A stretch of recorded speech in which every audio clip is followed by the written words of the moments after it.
बिस्मिल्लाहिर्रहमानिर्रहीम। अस्सलाम वालेकुम। हम इस वक्त डगोनी में हैं। चलो डगोनी की चेरी खाते हैं। चेरी, बिस्मिल्लाहिर्रहमानिर्रहीम।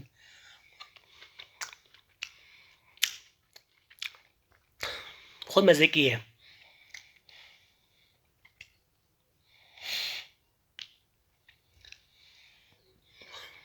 देखो ये चेरी जो है, आप देख सकते हैं चेरी, ये फल फ्रूट वैसे भी अल्लाह की नेमतें हैं। खुसन चेरी, सेब, अच्छा केला, खुबानी, और ये चीज़ें हमारी सेहत के लिए अच्छी है। और सेहतमंद रहने के लिए फल फ्रूट का ज़्यादा इस्तेमाल करें, सब्जियों का इस्तेमाल करें।